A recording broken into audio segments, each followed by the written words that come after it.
ఓపిక చాలా విలువైనది. అది ఎంత ఎక్కువగా ఉంటే జీవితంలో అంత ఎక్కువగా నేర్చుకుంటావు.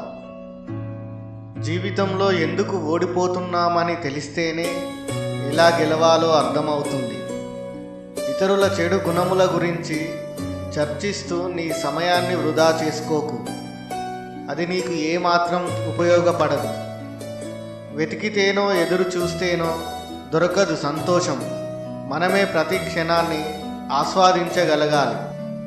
సమస్యలు వచ్చాయని ఏడుస్తూ కూర్చుంటే బాధలు నీ బంధువులుగా మారి తరచూ మీ ఇంటి తలుపును తడుతూ తిష్ట వేసుకొని కూర్చుంటాయి. మీరు గెలుపు గురించి అతిగా ఆలోచించకండి. వచ్చిన అవకాశాన్ని సక్రమంగా ఉపయోగించుకోండి చాలు.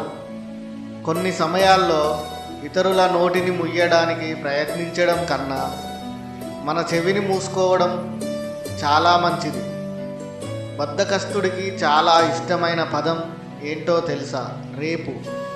ఇది ఎప్పటికీ ఈరోజు అవ్వదు. నిజంగా మీ మంచి కోరేవారైతే మీ గురించి ఇంకో వ్యక్తి దగ్గర చెడుగా మాట్లాడరు. నీవు వృధా చేసే ప్రతి నిమిషం భవిష్యత్తులో నీ అదృష్టాన్ని తారుమారు చేస్తుంది. డబ్బును బట్టో స్థాయిని బట్టో ఎప్పుడూ గర్వపడకు. ఎందుకంటే జీవితం చదరంగం లాంటిది. ఎప్పుడు ఎలా మారుతుందో తెలియదు. నీవు చెప్పేది నిజమే అయినప్పటికీ ఎదుటి మనిషి వినడానికి ఇష్టపడనప్పుడు చెప్పకపోవడం మంచిది. మీరు ఎవరినైనా ఎంతైనా ప్రశ్నించండి, కానీ విమర్శించే ముందు మాత్రం కాస్త జాగ్రత్తగా ఉండండి. ఎందుకంటే విమర్శ అనేది రుణం లాంటిది.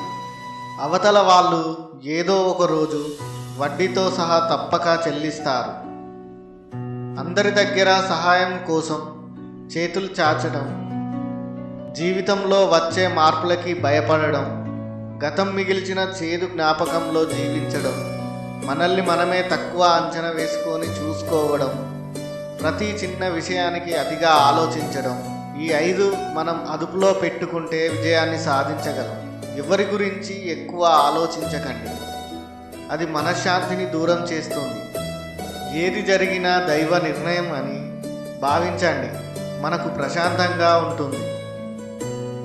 ఎవరు చెప్పినా వినండి. విన్న వెంటనే తొందర పడకుండా అందులో నిజం ఎంతో అబద్ధం ఎంతో తెలుసుకొని ప్రవర్తించండి. మీ దగ్గర ఎంత డబ్బు ఉన్నా ఆకలేస్తే తినేది ఆహారాన్నే. నీకు ఎంత గుర్తింపు ఉన్నా అందరూ చూసేది మీ గుణాన్నే. ఎక్కడైతే నిన్ను హేళన చేసి చూశారో అక్కడే నిన్ను నువ్వు నిరూపించుకో. ఎక్కడైతే నిన్ను తక్కువగా అంచనా వేశారో అక్కడే నువ్వు గెలిచి చూపించు. విజయం సాధించేవారు నిశ్శబ్దంగా చిరునవ్వుతో ఉండండి.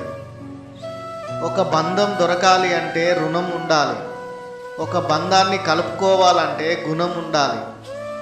ఇప్పటి కాలంలో ఒక మనిషి మరో మనిషితో మాట్లాడటానికి 2 కారణాలు: అవసరం, టైంపాస్. తాళంతో పాటే తాళం చెవి కూడా తయారవుతుంది. అలాగే సమస్యతో పాటు పరిష్కారం ఖచ్చితంగా ఉంటుంది. దానిని మనం కనుక్కోవడమే ఆలస్యం. సంసారంలో సర్దుకుపోయే మనసు భార్యాభర్తలు ఇద్దరికీ ఉండాలి. మగవాడి ధైర్యం నాలుక మీద ఉంటుంది, ఆడవారి ధైర్యం గుండెల్లో ఉంటుంది. అన్ని అనుభవాలు నేర్పేది ఒక మధ్యతరగతి జీవితమే. ఇవ్వడంలో ఉన్న ఆనందానికి అలవాటు పడ్డ వాళ్ళకి తిరిగి పొందాలని ఆశ ఉండదు. దేవుడు నీకు ఇచ్చిన వరం ఏంటో తెలుసా? నీ జీవితం. దాన్ని బాధ్యతగా పూర్తి చేయి.